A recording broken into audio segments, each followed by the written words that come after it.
ఆషాఢమాసపు ఆరంభం నుంచే గ్రామాలు ఆధ్యాత్మికతలో మునిగిపోతుంటాయి.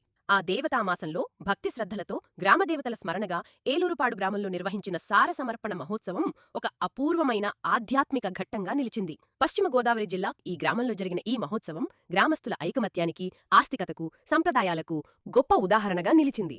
ఈ కార్యక్రమంలో దాదాపు 2000 మంది మహిళా భక్తులు పాలుపంచుకున్నారు. గ్రామ మహిళలతో పాటు చుట్టుపక్కల గ్రామాల నుండి వచ్చిన భక్తులు కూడా ఉత్సాహంగా పాల్గొని తమ భక్తి శ్రద్ధలను చాటారు.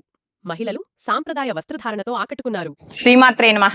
మాది ఏలూరుపాడు, పశ్చిమ గోదావరి జిల్లానండి. మా ఈ రోజు అమ్మవార్లు మొత్తం ఊర్లో అందరు అమ్మవార్లకి సారిస్తున్నాము. ఒక ఫస్ట్ స్టార్టింగ్ అయితే మేము చిన్నగా మొదలు పెట్టాము. కానీ అందరూ కూడా మొత్తం ఊర్లో, ఏ ఊర్లో జరుగుతుందో నాకు తెలియదు కానీ మా ఊర్లో మట్టుకు మొత్తం అందరూ ఏలూరుపాడు మహిళలు అందరూ కూడా ఒక రోజే ఇవ్వడం జరుగుతుంది. 2000 నుంచి 3000 మంది మహిళలు పాల్గొంటున్నామండి ఈ ప్రోగ్రామ్ లో. చాలా అందరూ కూడా ఉత్సాహంగా పాల్గొంటున్నారు. అన్ని గుళ్ళకి మేము సారిస్తున్నామండి. ఇది 5 ఏళ్ల నుంచి జరుగుతుందండి. గ్రామ దేవతలైన శ్రీ పోలేరమ్మ, శ్రీ కొండాలమ్మ, శ్రీ మహాలక్ష్మి, శ్రీ ఎల్లమ్మ ఆలయాల్లో ప్రత్యేక పూజలు నిర్వహించబడగా ఈ సారి సమర్పణతో ఆ దేవతల కృపాకటాక్షం కోరుతూ భక్తులు మొక్కులు చెల్లించుకున్నారు. ఈ కార్యక్రమానికి భక్తి సంగీతం, వేదఘోషలు, శంఖనాదాలు ఆధ్యాత్మిక వాతావరణాన్ని మరింతగా మెరిపించాయి.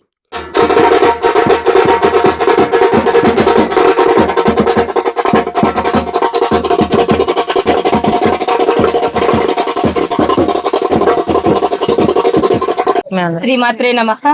ఈ రోజు అందరం కలిసి, గ్రామస్తులందరం కలిసి గోవిందమ్మ వారికి సారి పట్టుకొచ్చామండి. ఇలా తీసుకురావడం అందరికీ సంతోషంగా ఉంది. మేమందరం ఇలా గత 5 సంవత్సరాలుగా ఈ కార్యక్రమం చేస్తున్నాం. రాను రాను వృద్ధిలోకి వస్తుంది. ఇంకా అందరం కలిసి చేయడంలో మాకు సంతోషంగా ఉందండి. ఇది మాత్రమే కాక శ్రీ వెంకటేశ్వర స్వామి ఆలయం, రామాలయం, శివాలయం, కన్యకా పరమేశ్వరి, కనకదుర్గమ్మ ఆలయాలు, అలాగే శ్రీ వీరబ్రహ్మేంద్ర స్వామి గుడిలోని గోవిందమ్మ అమ్మవారికి కూడా సారిని సమర్పించి మహిళలు తమ ఆరాధనను చాటారు. ఆలయాల వద్ద భక్తులు భజన, కీర్తనలతో అమ్మవారిని అలరించారు.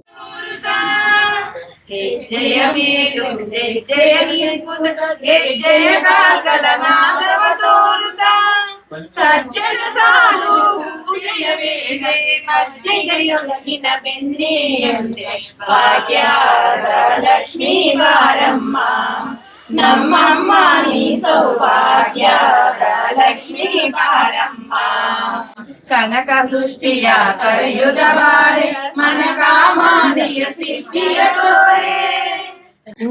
అమ్మవార్లందరికీ ఈ రోజు ఆషాఢ మాసం సందర్భంగా సారి తీసుకుని వచ్చాం. చాలా ఆనందంగా ఉంది ఇలా చేసినందుకు. 5 years పెట్టి ఇలాగే జరుగుతుంది. ఇంకా బాగా జరగాలని మనస్ఫూర్తిగా కోరుకుంటున్నాం. ఆ బ్రహ్మేంద్ర స్వామి అందరికీ భోగభాగ్యాలు, అష్టైశ్వర్యాలు ఇవ్వాలని కోరుకుంటున్నాం. ఇలా చేసినందుకు మాకు చాలా హ్యాపీగా ఉంది. ఇంతటి ఘనతతో కూడిన కార్యక్రమం కేవలం ఒక ఆచారం మాత్రమే కాదు, సాంప్రదాయాల పునరుజ్జీవనానికి, గ్రామ సమైక్యతకు, మహిళల భాగస్వామ్యానికి ఒక జీవంత ఆధారంగా నిలిచింది. సమాజానికి మహిళల అంకిత భావాన్ని, గ్రామ దేవతల పట్ల ప్రజల భక్తిని, సంప్రదాయాల పట్ల గౌరవాన్ని ఈ ఉత్సవం ప్రతిబింబించింది. సంస్కృతి సంప్రదాయాలను గౌరవిస్తూ తరువాతి తరానికి మన సంస్కృతిని తెలుపుతూ ఈ కార్యక్రమం జరిగినట్టు గ్రామస్తులు తెలిపారు. ఇలా గ్రామ మహిళలందరూ కలిసి అన్ని దేవాలయాల్లో ఇలా సారే ఇవ్వడం అనేది ఆనందంగా ఉన్నట్లు గ్రామ మహిళలు తెలిపారు. మన గ్రామంలో వేచేసిన ఎల్లారమ్మ, పోలేరమ్మ, మహాలక్ష్మమ్మ అమ్మవార్లకు ఆషాఢ మాస సందర్భంగా ఈ ఆషాఢ సారి అనే కార్యక్రమం జరుగుతుంది. అదే తెలంగాణలో అయితే బోనాల పండుగ అంటారు. ఇక్కడ మన అమ్మవార్లకు ఆషాఢ సారి అని అంటారు. ఈ యొక్క ఆషాఢ సారి ఏంటంటే గ్రామం యొక్క అభివృద్ధి కోసం, గ్రామ శ్రేయస్సు కోరి ఈ యొక్క కార్యక్రమం జరుగుతుంది. ఇప్పుడు ఈ 5వ సంవత్సరం ఇది జరిగేది. ఒక 3 సంవత్సరాల నుంచి బాగా ఎక్కువగా జరుగుతుంది. జనం బాగా ఈ చుట్టుపక్కల ఆడపడుచులు అందరూ కూడా వచ్చి ఈ యొక్క కార్యక్రమంలో పాల్గొని బాగా ఆకర్షణీయంగా, జనాకర్షణగా ఈ యొక్క కార్యక్రమం బాగా జరుగుతుంది. ఈ కార్యక్రమంలో సుమారుగా 2000 మంది పాల్గొన్నారు. ఆడపడుచులు అందరూ కూడా చుట్టుపక్కల గ్రామాల నుంచి వచ్చి బాగా జయప్రదంగా పాల్గొన్నారు. ఈ యొక్క కార్యక్రమం ఈ రోజు చాలా విజయవంతంగా జరిగింది. అన్ని వర్గాల నుంచి మంచి స్పందన, విశేష ఆదరణ లభించింది.